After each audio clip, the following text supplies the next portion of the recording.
10 years later, at a reunion of comrades-in-arms, the company commander suddenly asked me, "Shari, do you still hate Major General Bert for hiding the fact that he was married for 5 years?" I smiled and shook my head. I stopped hating him a long time ago. After all, if I hadn't left the wrong person, I never would have met my current husband.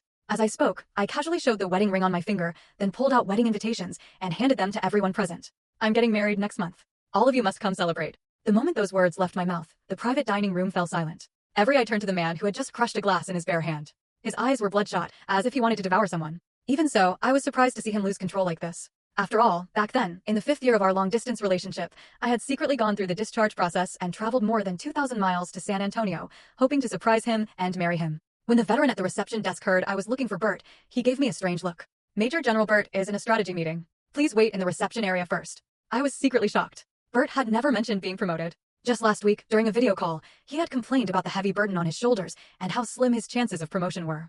How had he suddenly become a major general? As I turned around, I heard 2 sentries whispering, "This must be the woman Major General Bert is keeping on the side, right? She's got some nerve, showing up at the military district. If word gets out that Major General Bert is cheating, won't Ms. Zott tear this whole place apart?" I was about to turn back and explain that they were mistaken, that Bert wasn't married, and that I was his girlfriend of 5 years. But before I could say a word, a woman in a crisp military uniform walked in, her posture straight and commanding. The sentries immediately fell silent and snapped to attention. Colonel Zott. She was on the phone, her voice soft and sweet. "Honey, I'm downstairs. Didn't you say you were taking me to my prenatal checkup today?" A man's voice came clearly through the receiver, low and familiar, so familiar it felt carved into my bones. "I know. The meeting's almost over. Go wait for me in the reception room." I had listened to that voice for 5 years. It was Bert. My purse slipped from my hand and hit the floor with a dull thud. As I crouched to pick it up, a paper drifted to my feet. It was a prenatal report. 13 weeks pregnant. And in the line marked father's name, it clearly said, Bert Hale. For months, Bert had kept telling me he was swamped with military duties, so busy he could only call once a week. One time, when he had finally agreed to video chat, I had noticed a red mark high on his collar. He had explained it instantly. "I got script during training. Shari, after all these years, have you ever seen another woman around me?" I had believed him. I had even apologized for being too sensitive. And now he was someone else's husband. Someone else's baby's father. Colonel Zott took the report from my hand and gave me a polite nod, as if apologizing for the inconvenience. When she saw me still standing there, frozen in place, she asked, "You here to see Bert too?" I nodded. "Then come up with me. My husband always loses track of time when he's in meetings." My husband. Those 2 words felt like a blade sliding straight into my chest. In the reception room, she introduced herself. Her name was Sylvia Zott, daughter of the commanding general of the Southern District and the district's chief staff officer. "My husband is stubborn," she said with a small smile. "He always says he's busy, but every time I have a prenatal appointment, he still makes time to come with me." She lowered her eyes to the report in her hand, smiling even more. "He's been working overtime lately. Says he wants to earn enough to spoil the baby. We already have more than enough, but he still comes up with nonsense like that just to make me happy." I tightened my grip on my purse until my nails dug into my palm. Bert had told me he was just an ordinary officer. He used to complain that promotions were almost impossible, that the pressure was crushing, that long-distance love was hard, that the timing for marriage just wasn't right yet. So after completing one last major assignment at the end of that year, I had submitted my discharge application without telling him.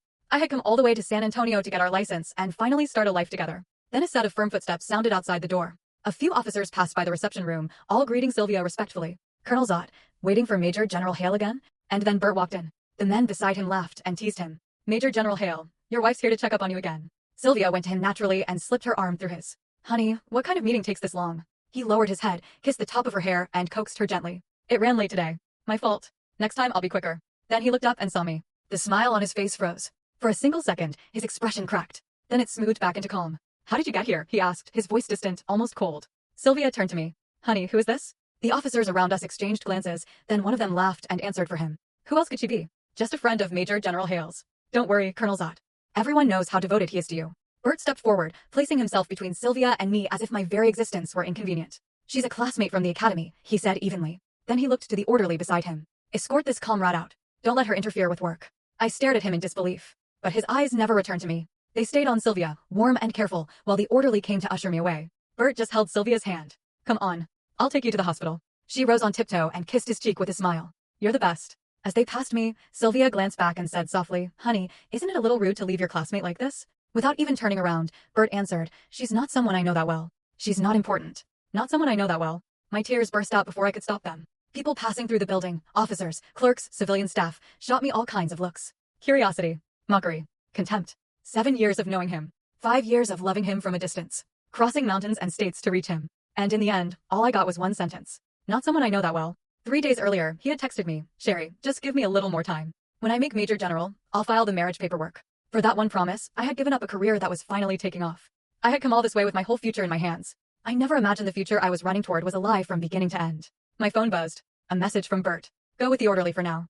I'll explain later. I stared at the screen, my chest tightening, and finally typed back, "Why did you lie to me?" His reply came quickly, colder than before. "Go back first. Be good. Don't embarrass me in the district. Don't embarrass me." Suddenly, all the times I had wanted to visit San Antonio, and he had stopped me, claiming he was on assignment, that it wasn't convenient, that things were too complicated, made perfect sense. He had never been keeping me away because of work. He had been keeping me away because he was afraid I would ruin the performance. I had barely wiped my tears when I heard whispers nearby, followed by the faint sound of phone cameras snapping. Who is she? She actually came all the way here? She's pretty, but wow, what kind of shameless woman does this? I turned sideways at once and covered my face. I'm not the other woman, I choked out. Bert lied to me. The only answer I got was suppressed laughter and even bolder staring. The orderly loaded my luggage into a car and almost forced me into the back seat. Half an hour later, the car stopped in front of a quiet single-family home in the military housing compound. Bert had always told me he lived in a cramped shared dorm. I had worried about him for years, afraid he was suffering alone in a strange city. I had mailed him half my paycheck almost every month, cutting down my own expenses because I wanted him to have enough. The orderly led me inside, stepped back out, and locked the door from the outside. Wait here for Major General Hale. A light, elegant women's perfume lingered in the air. A few months ago, when Bert had taken leave to visit me, I had smelled that same scent on him. I turned around and froze. Hanging on the living room wall was an enormous wedding portrait. Sylvia in a white gown, leaning against Bert in dress uniform. The date printed in the lower corner stabbed right through me. The day they had taken those wedding photos was my birthday. That had been the first birthday Bert had ever missed. He had told me an urgent mission had come up. He couldn't possibly get away. I stumbled toward the bedroom, almost tripping over my own feet. The walls were full of photographs of him and Sylvia together. Inside the closet, his uniforms hung beside her lace nightgowns. And the last shred of hope inside me shattered completely when I saw the half-empty box of condoms on the bedside table. So this was what he meant when he said he was busy. Busy building a home with another woman. I slid down onto the cold floor and wrapped my arms around my knees, crying until my throat burned raw. I didn't know how long I stayed like that.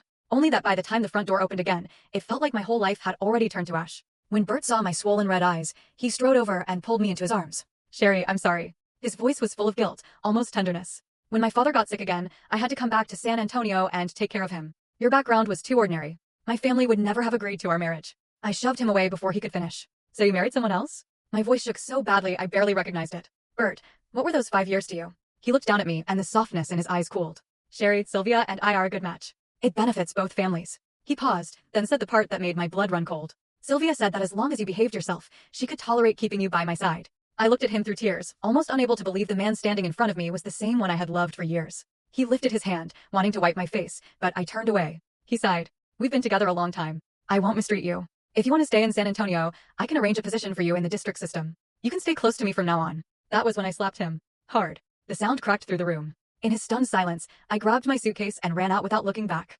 By the time I got into a cab, he had already sent me a voice message. "Shari, don't be childish. Not everyone gets a chance to enter the San Antonio military system.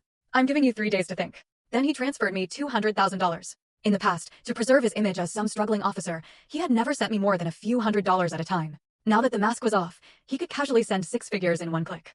I didn't reply. He sent several more messages, all trying to persuade me to come back. Once I found a cheap place to stay, I opened social media again. It had already exploded. Someone had filmed me standing outside the military compound gates, lost and humiliated, and posted it online. In the video, I kept avoiding the camera, looking guilty and disheveled. The whole internet was talking about Major General Hale's affair. About the mistress who had brazenly shown up at the base. I was the woman Bert had dated first. I was the one he had promised a future to. And yet overnight, I became the shameless homewrecker in everyone's story. So I posted everything. The full relationship timeline. Years of messages. Dates. Photos. Evidence showing clearly that Bert and I had been together long before he married Sylvia. Public opinion flipped almost instantly. People turned on him and tore him apart. He called several times. I rejected every call. A few minutes later, Sylvia posted their marriage certificate from a verified account. She said their marriage was strong and loving and accused me of fabricating a scandal for attention. Soon after that, official military channels stepped in. They claimed there were suspicious inconsistencies in my screenshots and warned that legal action would be taken against anyone spreading defamatory rumors. A flood of influencer accounts immediately picked up the narrative and pushed it harder. My comment section collapsed into abuse. "So you're a mistress attacking a military wife now?" The wife shut her down in one move. Trying to destroy a soldier's family and then pretending to be the victim? Gross. My inbox filled with curses and hatred. Half an hour later, my post vanished. Then my account was suspended. That was the first time I truly understood how powerless a single person could be when facing someone with status, influence, and a machine designed to protect them. My phone started ringing again. Over and over. When I finally answered out of sheer exhaustion, the voice on the other end wasn't Bert's. It was Sylvia's. "Miss Lane," she said, laughing softly, with a trace of contempt in her voice. "Let's talk." The next morning, Sylvia asked me to meet her in a quiet tea room. When she saw me, there wasn't the slightest surprise in her eyes. "Shari," she said calmly, "I recognized you the moment I saw you at the district yesterday." I froze. Then she continued, as if explaining something trivial. Before I married Bert, I already knew about you. She crossed one elegant leg over the other. In our circle, men having someone on the side isn't exactly shocking. Bert was considered restrained. You were the only one. I was never his side woman, I said immediately. She let out a soft, cold laugh. What you call yourself doesn't matter. Then she slid a fresh prenatal report across the table. I'm pregnant. This child is the tie between our families. Originally, I didn't care to deal with you. But once you dragged this onto the trending page, I had no choice. Along with the report, she pushed over a confidentiality agreement and a blank check. Sign this. Record a public apology. Leave San Antonio within 2 days. Fill in whatever amount you want. I pushed both documents back. Then I stood up to leave. Her voice stopped me. Shari, you won't survive here. If you change your mind, call me. She was right. That entire morning, I carried my resume from one related office to another. Every HR manager who looked at my file refused me almost immediately. The reason was always the same. Conduct issues. Bad for the organization's image. Some were even crueler. If you were good enough to aim for a man like that, why are you looking for a real job now? Photos of me showing up for interviews were posted online too. Someone even tagged Bert's social account. Seconds later, my phone rang. Shari, how long are you going to keep making a scene? Bert snapped. I offered you a job and you refused it. Instead you run around humiliating yourself. Isn't that enough? The winter wind cut across my face like knives. In your eyes, I asked quietly, am I the other woman too? He went silent. For a long time. Then all he managed was, Shari, I hung up. A few minutes later, my phone rang again. This time it was my mother, sobbing so hard I could barely make out her words. Shari, what kind of daughter did I raise? They're saying you were someone's mistress for 5 years. Your father had a heart attack from the shock. The surgery costs $80,000. We've sold everything we can and it's still not enough. Something slammed into my head. A snowball. I looked up. 2 children across the sidewalk were pointing at me. Bad woman. Hit the bad woman. More snowballs came flying. They laughed and ran away, turning back to make faces at me. I dropped to my knees in the snow, tears splashing onto my phone screen, and with shaking hands I dialed Sylvia's number. She answered on the first ring, amused. That was fast. Changed your mind already? My throat was raw.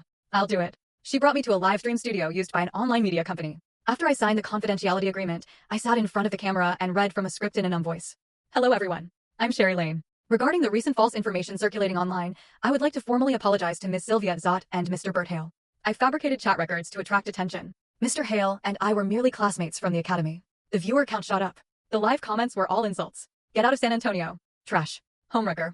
By the time the stream ended, I felt like something inside me had been hollowed out. Sylvia pulled out several thick stacks of cash and, with a careless flick of her hand, scattered them on the floor. Oh no, she said lightly. My hand slipped. Pick them up yourself. Bills fluttered everywhere. Sylvia, don't push it, I said, taking a step forward. 2 security guards immediately grabbed me and forced me down. One of them kicked the back of my knee. Pain shot through my leg, and I dropped to the ground. As I struggled, someone shoved my head downward. In front of the cameras and everyone in that room, I was forced into a bow at Sylvia's feet. Laughter broke out around me. Phone cameras lifted from every direction. Sylvia grabbed my hair and smiled. Take the money and disappear. Don't ever dream of challenging me again. Then she turned and called Bert, her voice turning sweet as syrup. Honey, it's handled. Praise me. On the other end, Bert's answer was gentle. You've worked hard, sweetheart. I knelt there on the floor, picking up the bills one by one. It was my father's life I was gathering in my hands. After the crowd finally scattered, a pair of polished black military boots stopped in front of me. Shari, Bert said, his voice low. Are you really that desperate for money? Desperate enough to kneel and pick it up? He grabbed my wrist, dragged me downstairs, and shoved a bank card into my hand. If you need money, ask me. Don't degrade yourself like this. He drove me back to my temporary apartment himself. On the way, his tone softened. I bought you a condo in the suburbs. You can move in tomorrow. After things calm down, I'll arrange a job for you. Then we won't have to be long distance anymore. I didn't answer. I just quietly counted the cash in my lap. When I got out of the car, he suddenly pulled me into a hug and kissed my forehead. Shari, you've suffered these 5 years. I'll make it up to you from now on. Sylvia went a little too far today. Don't take it to heart. 2 hours later, I dragged my suitcase into the airport. My phone pushed a news alert. Bert and Sylvia had appeared together at a military celebration gala, praised online as a model power couple. And me? I was still the mistress the whole internet despised. Before boarding, Bert sent me the address of the new apartment.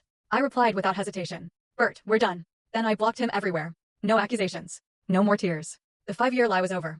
As the plane lifted into the night sky, I stared out at the city lights below. I had once believed that city would become my home. Instead, it left me with nothing but scars. At the gala that night, Bert nearly dropped his glass when he saw my breakup message. He texted back at once. Don't be ridiculous. We've been together 5 years. You think you can just end it like that? The message failed to send. The screen showed that he had been blocked. In all the years we had been together, no matter how badly we fought, I had never once blocked him. That was when he finally panicked. He left the banquet under the excuse of going to the restroom and ran all the way to the rooftop, calling me again and again, only to hear the same automated message every time. The number you're trying to reach is unavailable. After the gala ended, he didn't go home with Sylvia. He drove straight to the apartment where I had been staying and pounded on the door until the landlord finally opened it. Stop knocking, she snapped. That girl left this afternoon. He stood there like a man who had forgotten how to breathe. Then downstairs, he found the bank card he had given me. I had left it behind, untouched. He raced home after that. Sylvia was sitting on the couch drinking tea when he stormed inside. She took one look at his face and lifted an eyebrow. "So," she said, smiling faintly, "your little lover left." Heartbroken. The loving husband and wife they showed the world vanished in an instant. Bert slammed the door and crossed the room in 3 steps, grabbing her by the throat. "Did you force Shari to leave?" he hissed. "I warned you not to touch her." Sylvia clawed at his hand, her face reddening. "Bert, don't forget our arrangement." He let go. She coughed, holding her neck, then said coldly, "She chose to leave. No one forced her. Do you think everyone is willing to live inside a lie the way you are? If she stayed here, your family would keep crushing her. I was helping her." He sat in front of the floor-to-ceiling window and smoked the rest of the night. Years ago, he had secretly applied to the military academy because he wanted to escape his family's control and make a name for himself on his own. But without family support, the climb had been brutal. When his father fell seriously ill, Bert had finally bowed to pressure and accepted the arranged marriage with Sylvia's family so he could secure his footing in the district and rise to Major General. It wasn't that he had never thought about telling me. Once, during a video call, he had tested the waters. "Shari," he had asked carefully, "what if one day I had no choice but to accept a marriage arranged by my family?" I had answered without hesitation. "Then we'd break up." I'd never become the person who destroys someone else's marriage. After that, he had never dared mention it again. He simply kept lying. Whenever military life wore him down, whenever his family suffocated him, the person he longed for was always me. As far as he was concerned, wherever Shari Lane was, that was home. He loved me. He just loved power and convenience more. He had fought his family more than once and failed every time. In the end, he chose compromise and kept playing the part of Sylvia's devoted husband. Sylvia had known about me all along and chosen to ignore it. As long as Bert fulfilled the terms of their marriage alliance, she didn't care who lived in his heart. What he had never expected was that I would leave so cleanly. No waiting. No bargaining. No room left for him to pull me back. And for the first time, the hollow pain in his chest became something he could no longer pretend not to feel. By the time I reached the hospital in my hometown, my father's surgery was already over. He had made it through. The moment I walked into the room, every relative turned to look at me. Their eyes were exactly the same as the ones I had seen in San Antonio. Disgust. Contempt. Judgment. "Shari, how could you be this foolish? You had a good job. Why would you become someone's mistress? No wonder you managed to come up with $80,000 so fast." So that's what happened.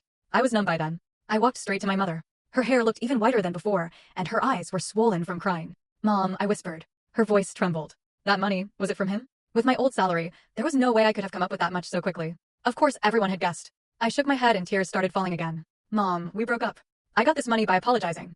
I wasn't the other woman. He lied to me." She pulled me into her arms and burst into tears. My poor girl. My parents had always opposed my relationship with Bert. They said long-distance love was unreliable. They said a man in another city who always had reasons to delay marriage could not be trusted. But I had been obsessed with him. I had promised them again and again that we would definitely get married. The first year we were together, Bert had sent me most of his first stipend. "Keep it," I had said. "Your conditions are tough. You need it more." He had laughed. "You're alone in Brookdale. Take care of yourself. Don't be cheap with your own life." The second year, he told me he had made captain and gotten a raise. On the phone, we would plan our future for hours, talking about him transferring north one day or me discharging and finding work near his base. For that future, I worked like crazy. I was praised year after year as an outstanding civilian officer. Everyone around me called me a workaholic. But I knew the truth. I just wanted a stable home with him. By the 3rd year, my family had started pushing me to marry. I always said, wait a little longer. Once Bert gets settled. By the 5th year, the pressure got even worse. My parents warned me there had to be something wrong if he still refused to marry. I fought with them over it. I trusted him completely. And in the end, every warning they gave me came true. A few days later, I saw Bert downstairs outside the hospital. The second he saw me, he rushed over and wrapped me in his arms as if he had finally found something he thought he had lost forever. "Shari," he said hoarsely, "I finally found you." I pushed him away at once. "We already broke up." "I know Sylvia forced you," he said, grabbing my hand and pressing it against his chest. "I know everything now. Shari, she and I were only ever a family arrangement. The person I love has always been you. Come back with me." Then he said the thing that made me feel sick to my stomach. "Other than the title of wife, I can give you anything." I stared at him. For 5 years I had loved this man. And I had never once truly seen him. He wanted the influence of his family, the support of Sylvia's family, the rank, the future, the security. And he also wanted me waiting quietly in a corner, grateful for whatever scraps of devotion he still had left to give. In his selfishness and cowardice, he had turned the woman he loved first into the one the whole world called a mistress. "Bert," I said, pulling my hand away, "do you really think I care about anything except being your wife?" My fingertips were cold, but my voice was calm. "The reason I stayed with you all those years wasn't your money. It wasn't your rank. It was the future you promised me. It was the home you said we'd build. Not this filthy, hidden kind of love." He looked stunned, as if he had never imagined I could reject him this completely. The old me would have waited months because of one soft promise from him. The old me would have cherished a cheap little gift for weeks. But now, all his compensation looked like a joke. "I've spoken to Sylvia about divorce," he said, eyes red. "As long as you're willing to wait, I'll give you the place you deserve." I laughed. Actually laughed. "Do you think marriage is a toy? Something you pick up and throw away whenever you want?" I looked straight at him. "Have you forgotten the baby she's carrying? Have you forgotten why you married her in the first place? The only reason you want a divorce now is because I left. Because now that I'm gone, there's an empty space inside you and you want to drag me back to fill it." His face went pale. I kept going. "You lied to me for advancement. You married her for family interests. And now you want to abandon her and your child for what you suddenly call love. Bert, the only person you have ever really loved is yourself. Then I turned and walked back into the hospital. He shouted my name behind me, his voice full of pain. I'm serious. I'd give up everything to be with you. I never turned around. Everything he had was built on my heartbreak and my wasted years. Why would I want it? After that, I put all my energy into taking care of my father. Day by day, he got better. Bert came to the hospital several more times, and each time I refused to see him. Once, he stayed outside all night in the winter cold. By morning he was shivering so badly a nurse came upstairs to tell me. I only said, then let him freeze. I knew he regretted what he had done. But regret that arrives after the damage is finished is worthless. The humiliation of kneeling on that studio floor. The curses from strangers. The way my whole life had been rewritten by his lies. Those things didn't disappear because he finally felt pain too. Sylvia came to see me once as well. This time there was no smugness in her face, only a strange exhaustion. Shari, she said, Bert is insisting on divorcing me for you. He's even willing to give up his rank. Does none of that move you at all? Why would it? I asked. What he's giving up was never mine to want. And the damage he did to me can't be erased just because he suddenly decides to sacrifice something. She was silent for a long time. Then she said quietly, I used to think you were clinging to him because of his status. Now I understand. What you wanted was never power. It was something clean. I didn't answer. There was nothing left to say. After that, Bert stopped coming for a while. I thought maybe he had finally accepted reality. I was wrong. That was only the beginning. Once my father recovered enough to be discharged, I took my parents back to Brookdale with me. I wanted to leave that whole nightmare behind and start over somewhere ordinary. I found a simple office job.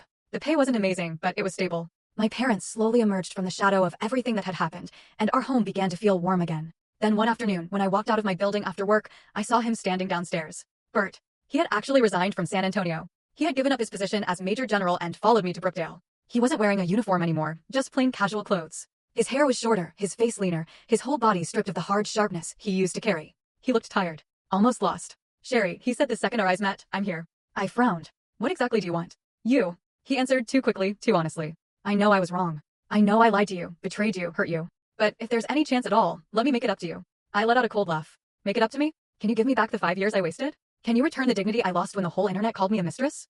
Can you erase the day I knelt on the floor picking up money to save my father? He went quiet. Because there was no answer. From then on, he started waiting for me every day. Sometimes with breakfast. Sometimes with flowers. Sometimes with nothing but himself. He never pushed too hard at first. He just stood downstairs after work, watching me come and go, walking behind me at a distance until I got home, then leaving only after I was safely inside. My coworkers noticed. Some called him devoted. Some called him pathetic. But I knew what it really was. It was the desperate sincerity of a man who had arrived too late. One evening, it suddenly started pouring on my way home. I had no umbrella and was standing under a bus stop awning when one opened above my head. I turned around. Bert stood there soaked through, smiling at me like the rain didn't matter at all. Let me walk you home. I'll take the bus, I said.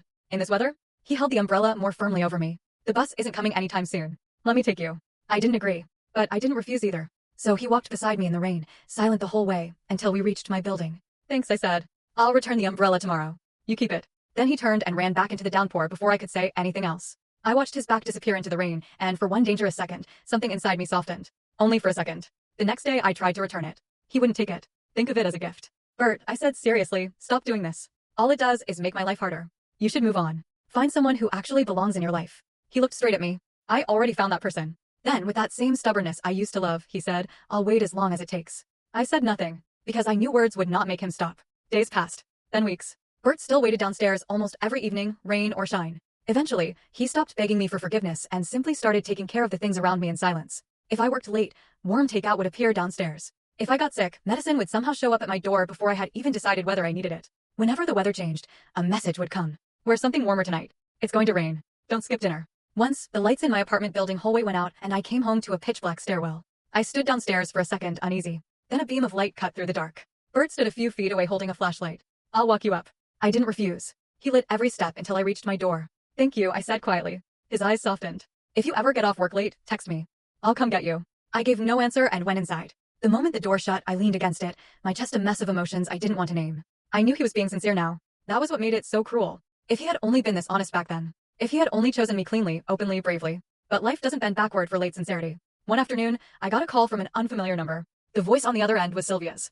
I know Bert has been looking for you, she said, sounding tired. We're divorced now. I'm raising the baby myself. I won't interfere with your lives. I just wanted to tell you this time he's serious. He gave up a lot for you.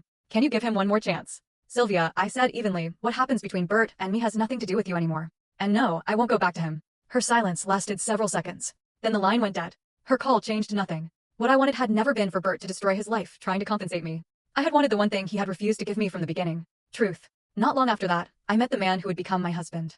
His name was Liam Chin. He was a doctor. Gentle, kind, steady. The kind of man who never had to announce his love for you because you could feel it in every small thing he did. He knew about my past. All of it. And instead of judging me, he only looked at me with quiet sorrow, as if he wished he could go back in time and stand between me and every wound I had ever suffered. When I was upset, he listened without interrupting. When I ran into trouble, he showed up before I even asked. When I felt lost, he didn't drag me in any direction. He just stayed beside me until I found my footing again. Being with Liam felt nothing like the love I had with Bert. It wasn't dramatic. It wasn't desperate. It didn't make me lose sleep or question my worth. It felt safe. And after everything I had lived through, safe was the most precious thing in the world. 6 months after we started dating, Liam proposed. There was no huge spectacle, no crowd, no grand gesture designed to impress anyone else. He took me to the beach one ordinary night. The wind was soft, the waves dark and endless, and he knelt down in the sand holding a simple ring. "Shari," he said, looking up at me with eyes so sincere they made my throat ache, "I know you've been through things no one should have to carry. I can't promise life will always be easy, but I can promise you this. I will love you. I will never betray you. And I will never let you face pain alone.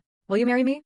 I cried the second I nodded. But those tears were different. Those were tears that washed something clean. When Bert found out I was engaged, he fell apart. He showed up outside my office and blocked my path, eyes full of panic and despair. "You're really going to marry someone else?" I looked at him calmly. "Yes. Give me one more chance," he begged. "Please. I can't lose you. I really know I was wrong now. It's too late, Bert." I said it gently, because hatred had long since burned itself out inside me. There are some things that, once broken, can never be made whole again. We ended a long time ago. He let out a laugh that sounded more like something tearing. "How am I supposed to be happy without you?" I looked at him for a long moment. Then I answered with the truth. That stopped being my responsibility years ago. And I walked past him into the building while he stood there, unable to follow. My wedding was simple. Only family and close friends. The day was bright, warm, and clear. I wore a white dress and held Liam's arm as we walked toward the altar. When he looked at me, his eyes were full of the kind of love that doesn't need witnesses to be real. "From now on," he whispered, "I'll take good care of you." I smiled and nodded, tears gathering again. These were happy tears too. The ceremony was halfway through when a commotion rose near the entrance. I looked up. Bert was standing there in a dark suit. He had come after all. For a second, the whole room tightened. Guests turned to stare. Some whispered. Liam squeezed my hand gently, then let it go and stepped forward before I even had to ask. When he reached Bert, he spoke with calm politeness.